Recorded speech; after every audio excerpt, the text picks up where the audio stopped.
خدا معلوم وہ سبزی کی ریڑھی والا کون تھا اور اس کا تعاقب کرنے والے کون تھے۔ ان کے درمیان کیا بات ہوئی، کوئی جھگڑا ہوا یا کس کی غلطی سے دھماکہ ہوا؟ اصل لوگ آگے پوچھیں گے ضرور۔ وسیم نے لرزتے ہوئے کہا، اچھا تم میرے پیسے تو واپس کرو، $28,000 تاکہ میں انہیں واپس کر دوں۔ ان کا نقصان پورا ہو جائے تو شاید وہ مجھے چھوڑ دیں۔ میں نے حیرانی سے رئیس کو دیکھا، کیا یہ پاگل ہو گیا ہے؟ یہ کون سے $28,000 کی بات کر رہا ہے؟ رئیس نے کہا، سوٹ کیس میں ہوں گے شاید۔ وسیم چلایا، وہ میں نے تمہیں دیے تھے۔ مجھے دیے تھے؟ کس کے سامنے؟ میں نے کہا۔ رئیس بولا، کوئی رسید لی تھی؟ وہ کرسی پر گر گیا اور داڑھی مار مار کے رونے لگا۔ تم سب حرام زادے ہو، دھوکے باز ہو، ذلیل ہو، تم نے مجھے پھنسا دیا ہے۔ میں نے کہہ مارا، ہم نے نہیں، تمہاری تقدیر نے تمہیں پھنسا دیا بالآخر۔ تم بڑے چلاک اور عیار بنتے تھے نا۔ اب دیکھو کہ تم کس چوراہے پر کھڑے ہو۔ ایک طرف میں ہوں تمہارا دشمن نمبر 1، اگر میرے اختیار میں ہوتا تو میں تم کو بہت پہلے قتل کر چکا ہوتا، لیکن تمہیں مار کے میں خود پھانسی چڑھتا تو کوئی عقل مندی نہ ہوتی۔ دوسری طرف ہے تمہارا دوسرا دشمن، تمہاری بیوی کا بھائی انسپکٹر بشیر۔ وہ بھی تمہیں کسی قتل کے مقدمے میں کب کا پھانسی چڑھوا چکا ہوتا یا پولیس کے مقابلے میں مروا دیتا، مگر اپنی بہن کی بیوگی کے خیال نے اسے روکے رکھا۔ اب تیسری طرف آگے ہیں تمہارے یہ نادیدہ دشمن جو قتل عام کے کاروبار میں ملوث ہیں۔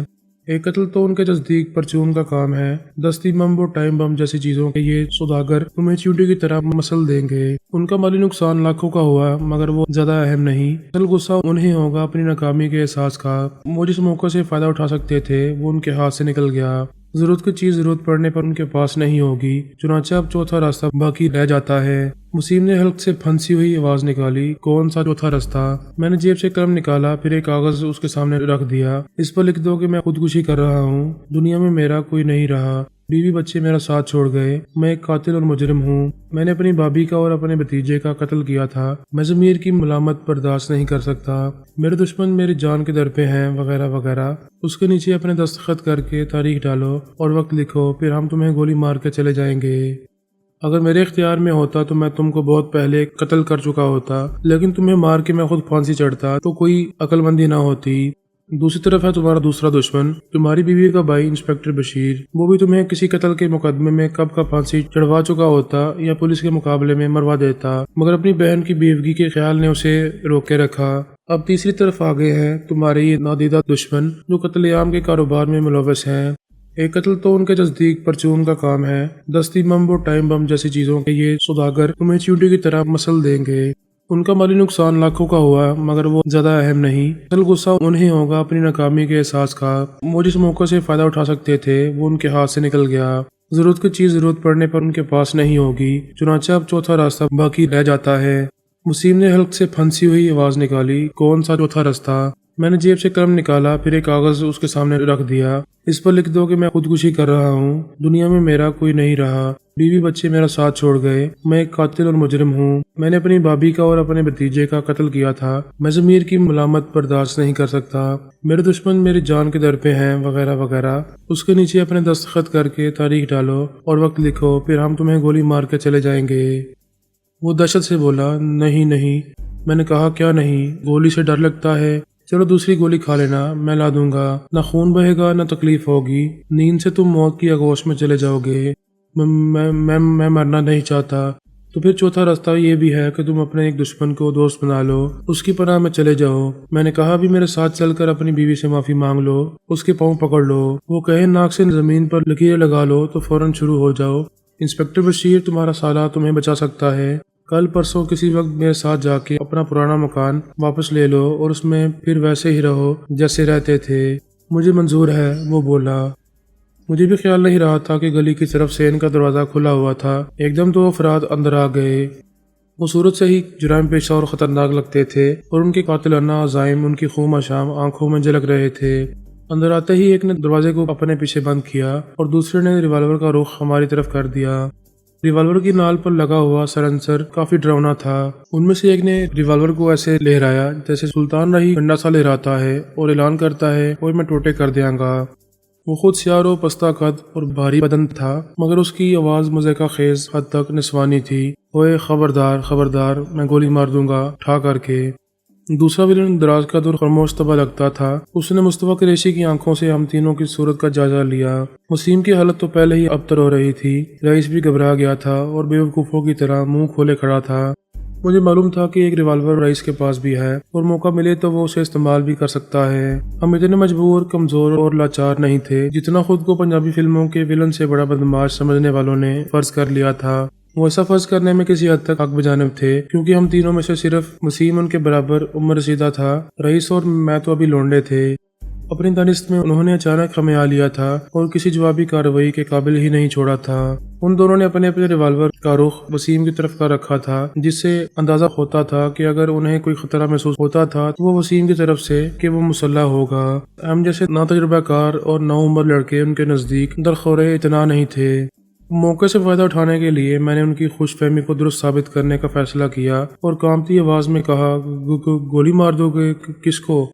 سلطان راہی نے بلی کی طرح دھاڑ کے کہا، جس نے بھی چالاک بننے کی کوشش کی، ہم بڑے حرامی ہیں۔ میں نے سچ کو تسلیم کرنے کے انداز میں سر ہلایا۔ اچھا جی۔ رئیس میری اداکاری کو سمجھ گیا۔ اس کو اداکاری نہیں کرنی پڑی کیونکہ وہ سچ مچ سخت خوفزدہ ہو گیا تھا۔ آپ کیا چاہتے ہو جی؟ خود کو مصطفیٰ قریشی سمجھنے والے نے بیٹھی ہوئی آواز میں کہا، تم میں سے گلزار احمد کون ہے؟ تم ہو گلزار احمد؟ اس نے وسیم کی طرف اشارہ کیا تھا۔ وسیم کے ماتھے پر پسینہ چمکنے لگا اور اس نے سر ہلا کے اعتراف جرم کیا۔ پھر یہ دونوں کون ہیں؟ پھر مامے دے پتر؟ سلطان راہی بولا اور اپنے مذاق پر خود ہی ہنس پڑا۔ کہتے بالکل ہی لگ دینے۔ میں نے دل ہی دل میں اسے وہی کہا جو اس نے مجھے سمجھا تھا۔ امید ہے آپ بھی سمجھ گئے ہوں گے۔ یہ میری اداکاری سے پیدا ہونے والا تاثر تھا جس نے مجھے پر امید کر دیا۔ ہم تو پہلوان جی وہاں رہتے ہیں، ساتھ والے گھر میں۔ رئیس نے باقاعدہ لرزتے ہوئے ایک ہاتھ سے اشارہ کیا۔ گلزار یہی ہے۔ مصطفیٰ قریشی نے اپنے ساتھی کو گھورا۔ دانت مت نکال، اس کی تلاشی لے گلزار کی۔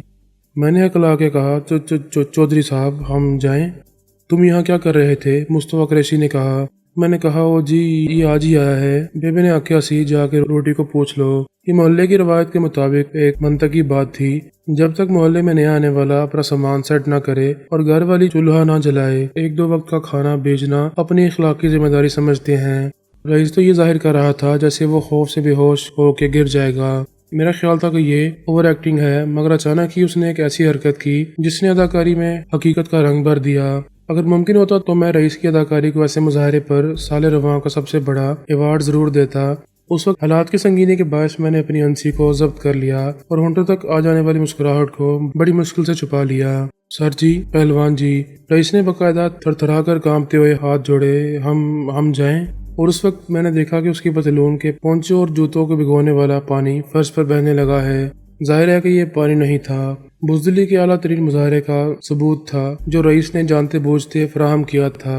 دونوں ویلن ٹائپ حضرات نے بھی فرش پر بہتے پانی کو پہلے حیرانی سے دیکھا۔ کسی نوجوان کا اس حد تک ڈرپوک ہونا ان کی نظر میں ایک شرمناک بات تھی، اور اپنے آپ کو مصطفیٰ قریشی سمجھنے والے کی نظر میں رئیس کے لیے افسوسناک حقارت اور نفرت آمیز ناپسندیدگی کے جذبات بہت عیاں ہو گئے تھے۔ لاشعوری طور پر انہوں نے خود کو کتنا بہادر اور جرأت مند محسوس کیا ہوگا جو موت کے کھلونے ہاتھ میں لیے زندگی سے کھیلتے پھرتے تھے۔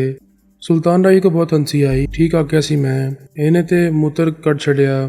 اس کے ساتھی نے صرف مسکرانے پر اکتفا کیا۔ چلو اے تم دونوں وہاں کھڑے ہو جاؤ دیوار کے ساتھ، اور خبردار جو آواز نکالی میں گولی مار دیاں گا ٹھا کر کے۔ سلطان راہی نے دوسری بار ریوالور لہرا کے اعلان کیا۔ میں نے رونی آواز میں کہا، ہم کسی کو نہیں بتائیں گے چودھری صاحب، ہمیں جانے دو۔ چلے جانا مگر ابھی نہیں، جب ہم چلے جائیں گے تو جانا، مصطفیٰ قریشی نے کچھ تسلی دینے کے انداز میں کہا۔ اور کاکا جی کسی سے بات کی ہمارے بارے میں تو ہم پہنچ جائیں گے تمہارے گھر، ساتھ والا گھر ہے نا تمہارا، ہم بڑے حرامی ہیں۔ ہاں جی، میں نے گھڑے جیسا سر ہلا دیا۔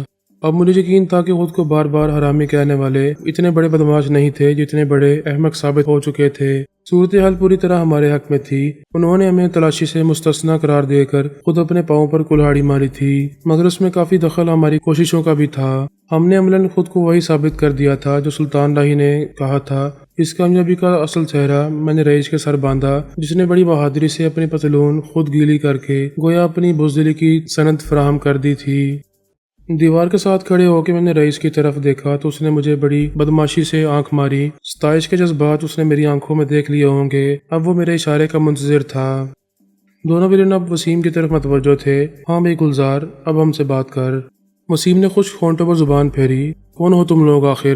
مصطفیٰ قریشی نے اس کے گال پر چانٹا مارا۔ اسے تالی بجنے جیسی آواز پیدا ہوئی۔ مال کدھر ہے ہمارا پتر؟ میں نے پیچھے سے وسیم کو اشارہ کیا کہ وہ حوصلہ رکھے۔ اس وقت ان دونوں میں سے کسی کی توجہ میری یا رئیس کی طرف نہیں تھی، لیکن سلطان راہی کا رخ میری ہی طرف تھا، اور ہم میں سے کوئی ذرا بھی حرکت کرتا تو وہ اپنی زنانہ آواز میں چلانے لگتا، اور میں گولی مار دیاں گا ٹھا کر کے۔ وسیم نے کہا، کمال کرتے ہو تم بھی، کون سا مال؟ حیرت انگیز پھرتی کے ساتھ اس نے وسیم کے پیٹ میں لات ماری، وہی جو تمہیں ایئرپورٹ پر دیا گیا تھا۔ وسیم پیچھے گرا اور درد سے دورا ہو گیا۔ مجھے تم نے کچھ نہیں دیا تھا۔ ہاں، مگر وہ ہمارے بندے تھے۔ وسیم نے کہا، انہوں نے مجھے پھنسا دیا، سوٹ کیس تبدیل کر دیا میرا، مجھے کچھ بتائے بغیر۔ ایسے کام بتا کے نہیں کیے جاتے، اور میں پھنس جاتا پھر۔ وسیم نے فریاد کی۔ پھر کیا، ہم چرا لیتے ہیں اپنا مال، اور مال کے ساتھ بندہ، تھوڑا خرچہ زیادہ کرنا پڑتا ہے۔ وہ بولا، کہاں ہے وہ سوٹ کیس پتر؟ او میرے باپ، جن کا مال تھا وہ لے گئے، اب دوبارہ تمہیں کہاں سے دوں مال؟ وسیم نے کہا، سوٹ کیس تو وہ لے گیا۔ انہوں نے ایک دوسرے کی طرف دیکھا۔ کون لے گیا ہے سوٹ کیس؟ مجھے کیا معلوم، میرے پاس ایک سبزی والا آیا تھا اپنی ریڑھی لے کر، اس نے کہا کہ وہ سوٹ کیس دے دو۔ اس نے پہلے مجھے پوچھا تھا کہ گلجار کون ہے۔ مصطفیٰ قریشی نے پھر لات گھمائی، مگر وسیم اس بار بچ گیا۔ میں نے اس موقع پر مداخلت کی، یہ ٹھیک کہتا ہے جی؟ اس نے پلٹ کر مجھے دیکھا، کیا ٹھیک کہتا ہے؟ میں نے کہا، ایک بندہ آیا تھا، ایک جیسے 2 سوٹ کیس تھے، ان میں سے ایک لے گیا۔ اس نے پوچھا تھا کہ گلجار کون ہے تم میں سے؟ ابھی تھوڑی دیر پہلے رئیس نے گواہی دی، ہم 10 منٹ پہلے آئے تھے۔ مصطفیٰ قریشی نے صورتحال پر غور کیا۔ وہ محلے میں آتا ہے سبزی کی ریڑھی لے کر؟ مجھے نہیں معلوم، وسیم نے کہا، میں تو ابھی آیا ہوں یہاں۔ پھر تو نے ایسے ہی دے دیا اسے ہمارا مال؟ مصطفیٰ قریشی نے وسیم کو گردن سے پکڑ کے اٹھا لیا۔ اوے چھوڑو مجھے۔ وسیم نے اس کے بڑے بڑے ہاتھوں کی گرفت سے نکلنے کی پوری کوشش کی، مگر ناکام رہا۔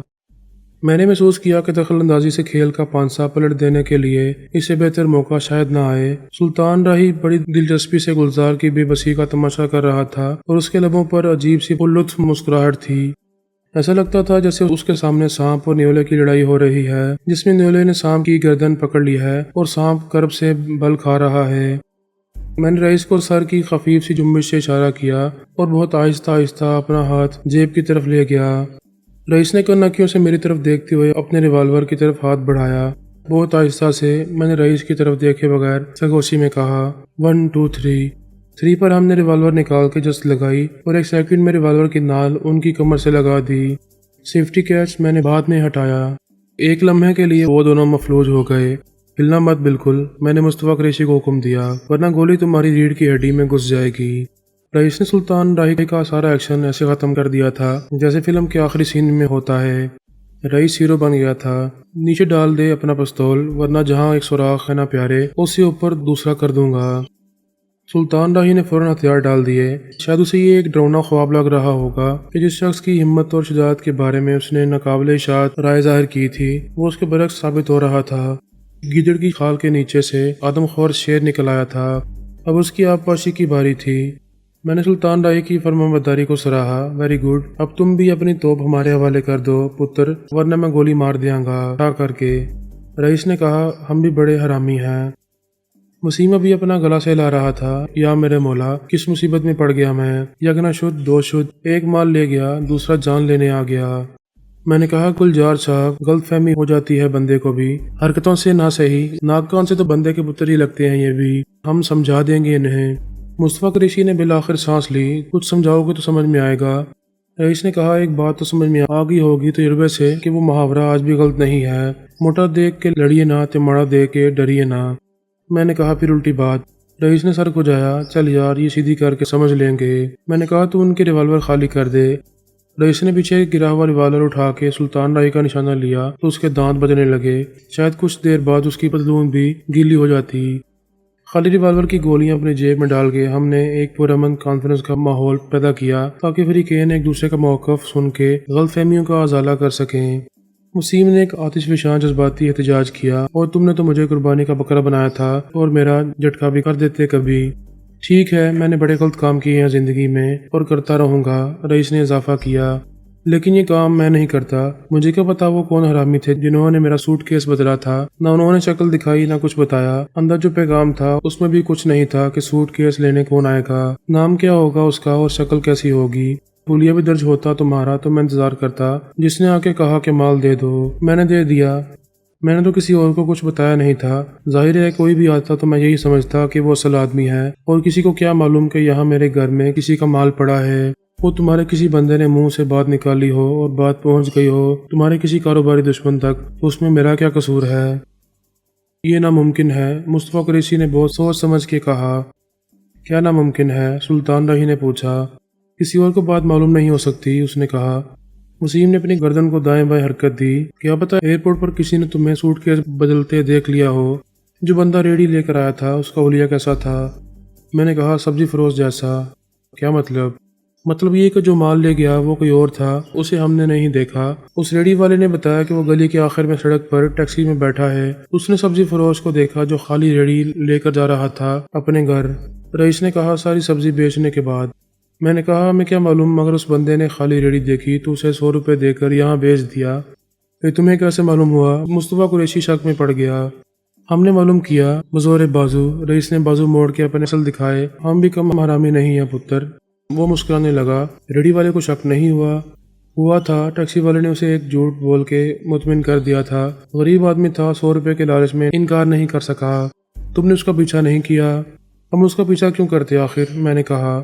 سلطان راہی بولا ٹیکسی والے کی شکل دیکھ لیتے، اس سے کیا ہوتا؟ اچھی صورت ہوتی تو میں نے کون سا نکاح پڑھوانا تھا اس کے ساتھ؟ وسیم نے بہت مدلل جواب دیا۔ اچھا، ہو سکتا ہے کہ وہ ہمارے ہی بندے ہوں۔ مصطفیٰ قریشی نے ہمارے موقف کو عبوری طور پر تسلیم کر لیا، لیکن کوئی اور بات ہوئی تو ہم پھر آئیں گے۔ میں نے کہا یہی آنا، ساتھ والے گھر میں ہماری کوئی بیبے نہیں رہتی، اور بتا کے آنا تاکہ ہم آج سے اچھی خاصی خطر توازے کا انتظام رکھیں۔ مصطفیٰ قریشی نے جاتے جاتے رک کے پوچھا ویسے تم لوگ کیا کرتے ہو؟ ابھی اتنی عمر نہیں ہے تمہاری، کس کے ساتھ ہو؟ رئیس نے کہا اس کا نام سنو گے تو تمہارے جسم کا ایک حصہ دھماکے سے پھٹ جائے گا، اس لیے الٹے پاؤں لوٹ جاؤ، پیچھے مڑ کے مت دیکھنا، تم سے پھر ملاقات ضرور ہوگی پتر۔ مصطفیٰ قریشی نے باہر کے دروازے سے نکل کر کہا۔ میں نے خالی ریوالور ان کی طرف پھینکے جو سیمنٹ کے فرش پر تیز آواز کے ساتھ گرے اور پھسلتے ہوئے دروازے تک گئے۔ یہ لے جاؤ، اگلی بار آؤ گے تو ضرورت پڑے گی۔ سلطان راہی نے جھک کے ریوالور اٹھائے اور دوڑ کے باہر نکل گیا۔ باہر نکل کے اس نے رئیس کو پھر وہی کہا جو پہلے کہا تھا، اب بہادر بن رہا ہے، سب کے سامنے موتر کر دیا، دور پھٹے منہ۔ رئیس اس کی طرف دوڑا مگر وہ بھاگ کے اپنے استاد کے ساتھ ہو گیا جو ناک کی سیدھ میں جا رہا تھا۔ ہم انہیں گلی کے آخری موڑ تک دیکھتے رہے مگر انہوں نے ایک بار بھی مڑ کے نہیں دیکھا۔ شاید سڑک پر کہیں کوئی گاڑی ضرور ہوگی جس میں کوئی ڈرائیور ان کی واپسی کی راہ دیکھ رہا ہوگا۔ یہ تو مشکل تھا کہ وہ مال اٹھانے پیدل آئے ہوں۔ کچھ دیر بعد وسیم نے گہری سانس لے کر کہا شکر ہے دفع ہوئے۔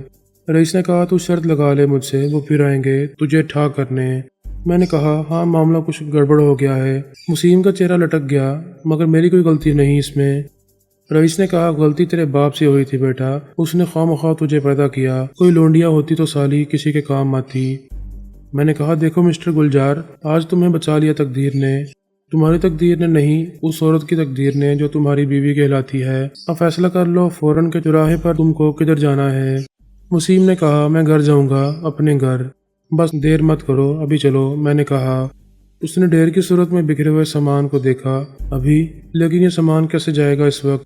میں نے کہا پاگل آدمی، تھوڑی سی مہلت مل گئی ہے تو جان کی فکر کر، سامان قبر میں ساتھ نہیں جائے گا، کوئی بھروسہ نہیں ان کا، وہ باہر جا کے کہیں سے فون کریں اور انہیں پتہ چل جائے کہ تم نے ان کا مال کسی اور کو دے دیا ہے، غلطی تمہاری تھی یا نہیں، وہ گولی ضرور مار کے جائیں گے تمہیں۔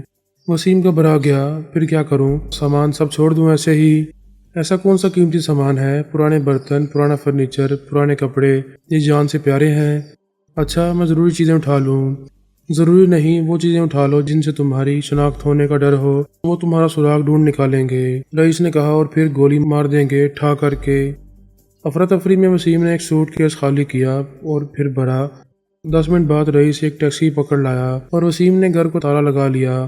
وہ اتنا ڈرا ہوا تھا کہ سوٹ کیس کے ساتھ خود بھی ڈکی میں گھسنا چاہتا تھا، مگر میں نے ایسا نہیں کرنے دیا، اس ٹیکسی والے کو خواہ مخواہ شک ہو جاتا۔ رئیس نے اپنا اطمینان پہلے ہی کر لیا تھا کہ گلی کے آخر میں سڑک پر خطرے کے آثار نظر نہیں آئے۔ سلطان راہی اور مصطفیٰ قریشی کہیں روپوش کھڑے ہوں تو اور بات ہے، کسی غیر متوقع صورتحال سے نمٹنے کے لیے میں نے اور رئیس نے ریوالور بالکل ریڈی رکھے اور بہت دیر تک اپنے پیچھے آنے والی ہر گاڑی کو شک کی نظر سے دیکھتے رہے۔ وسیم کی حالت اس لڑکی جیسی ہو رہی تھی جو شکین مزاجی کے باعث تلی مزدوری چھوڑ کے ہیرو بننے فلمی دنیا میں خوار ہونے کے لیے گھر سے بھاگ گیا ہو اور والدین اسے پھر پکڑ لائے ہوں۔ جب خوف کے اثرات کم ہونے لگے تو اس پر خجالت کا احساس غالب آنے لگا۔ یہ ایک فطری بات تھی۔ اسے یہ خیال پریشان کر رہا تھا کہ وہ کس منہ سے بیوی بچوں کا سامنا کرے گا۔ راستے میں ایک جگہ رئیس ٹیکسی سے اتر گیا۔ یار اب ہم کیا کریں گے تیرے ساتھ جا کے؟ اس سین میں اپنا کوئی رول نہیں جس میں بچھڑے ہوئے عاشق معشوق ملتے ہیں۔ میں نے کہا عاشق معشوق نہیں، میاں بیوی۔ رئیس ہنسنے لگا۔ ہاں یار، وہ عشق محبت کا ڈرامہ تو شادی سے پہلے چلتا ہے، شادی کے سین پر تو فلم ہی ختم ہو جاتی ہے، لکھا ہوا آ جاتا ہے دی اینڈ۔ میں نے کہا تو کہاں جائے گا اس وقت؟ میرے ساتھ چل، آدھے گھنٹے میں ملزم کو تھانے دار کے حوالے کر کے آتے ہیں۔ اب نہیں، اپنی اس چیز سے پرہیز ہی کریں تو اچھا ہے جسے تھانے دار کہتے ہیں۔ میں نے کہا کیوں؟ ڈرنے کی کیا بات ہے؟ تو شریفانہ زندگی گزار رہا ہے۔ شریفانہ؟ رئیس ہنسا۔ ابھی بس یہ کافی ہے کہ زندگی گزر رہی ہے اور باہر گزر رہی ہے۔ چوہا اور بلی ایک گھر میں ساتھ رہیں تو اچھا ہے، ایک دوسرے کے سامنے نہ آئیں۔ اچھا تو گھر جا کے انتظار کر میرا، ڈاکٹر رانجھا بھی آ گئے ہوں گے، ان کو تسلی دے ورنہ وہ پریشان بیٹھے ہوں گے۔ انسپکٹر بشیر تھانے کا راؤنڈ لگانے کے لیے نکلنے ہی والا تھا۔ مجھے وسیم کے ساتھ دیکھ کر وہ حیران رہ گیا۔ حالانکہ تھانے دار قسم کے لوگ نہ حیران ہونا جانتے ہیں اور نہ پریشان ہونا۔ قانون کے ہر قسم کے مجرموں سے نمٹتے ہوئے اور تفتیش کرتے کرتے ان کے چہرے کی بے حسی کی ایسی نقابدار تہ چڑھ جاتی ہے جس کے نیچے سارے نرم و جذبات گم ہو جاتے ہیں۔ خود میں نے انسپکٹر بشیر کو گھر سے باہر ویسا ہی دیکھا تھا جیسا کہ عام طور پر تھانے دار کو سمجھا جاتا ہے، ظالم اور شفاق، اپنے اختیارات کی جائز حد پامال کرنے والا، شرفاء کو قانون کی گرفت سے ڈرانے والا اور مجرموں کو ڈھیل دے کر علاقے پر راج کرنے والا اور اپنی راجدھانی یعنی تھانے میں بیٹھ کے رعایا سے طاقت و خراج وصول کرنے والا۔ لیکن ایک تھانے دار کی نجی زندگی میں جان کر دیکھنے والا کوئی نہیں ہوتا۔ خود میں یہ دیکھ کر حیران رہ گیا تھا کہ گھر میں وہ ایک عام زندگی کے مسائل سے گھرا ہوا آدمی ہے، بیوی سے محبت کرنے والا اور ڈرنے والا شوہر ہے، بچوں سے پیار کرتا ہے، اس بہن کے لیے پریشان رہتا ہے جس کا بسا بسایا گھر اجڑ گیا تھا اور اس کے مستقبل کے لیے فکر مند ہے۔